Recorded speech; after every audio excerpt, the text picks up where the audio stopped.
Super. Bonsoir à tous. Je suis heureux de voir de plus en plus souvent dans cette assemblée que nous évoquons la question agricole. Et je veux d'ailleurs remercier la vice-présidente Cyril Pléné pour le groupe de travail qu'elle a mis en place et qui s'est réuni récemment dans un très bon esprit. Il faut dire que ce sujet de l'agriculture est un sujet d'importance. On connaît la tension foncière qui règne dans notre métropole. On vient d'en parler assez longuement. On connaît aussi ce que j'appelle moi les conflits de priorité auxquels nous sommes confrontés quand il s'agit d'occupation des sols.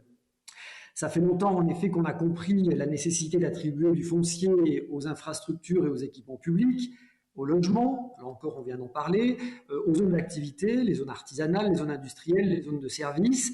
Et je crois qu'il est grand temps d'accorder la même importance aux zones agricoles, qui d'ailleurs, soit dit en passant, elles aussi portent une activité économique, et même bien plus que cela, puisque l'agriculture dans nos zones géographiques est aussi et avant tout même synonyme de production de proximité, de produits de qualité en circuit court.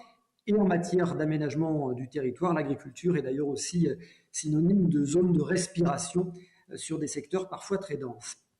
Autant d'enjeux donc qu'il nous faut tous porter avec grande conviction, puisqu'à ce jour, notre métropole grenobloise arrive bien après la 10e place au rang des métropoles agricoles, et on ne peut pas s'en contenter. L'enjeu est d'autant plus important que dans notre métropole, plus de 6 agriculteurs sur 10 ont aujourd'hui plus de 50 ans, et que nous devons absolument sécuriser leur remplacement, tout autant que favoriser dès aujourd'hui l'installation de nouveaux exploitants. Pour cela, il n'y a qu'une solution, il nous faut sanctuariser les zones agricoles et développer les surfaces agricoles utiles. Et je fais bien la distinction entre les deux. Je parle bien de surfaces agricoles utiles parce que nous connaissons tous trop souvent des terres classées comme agricoles au PLUI, mais inexploitées, car les propriétaires ne souhaitent pas les mettre à bail auprès d'exploitants dans l'espoir de voir ces terres très vite passer en zone urbanisable.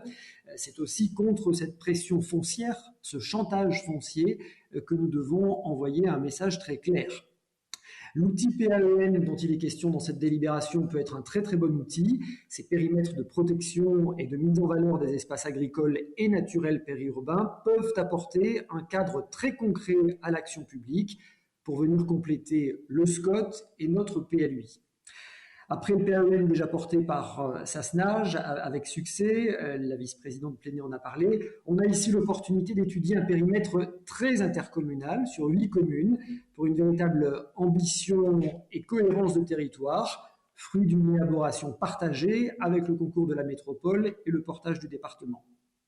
L'objectif est bien d'obtenir ici une protection pérenne des zones agricoles, c'est-à-dire sans limite de temps. C'est à ce prix que nous enverrons un message sans équivoque et que nous donnerons des perspectives d'avenir aux exploitants agricoles pour développer des filières de proximité et de qualité. C'est une réflexion, j'en suis sûr, qui fera des émules et j'espère qu'il s'étendra à d'autres secteurs de notre métropole. Merci.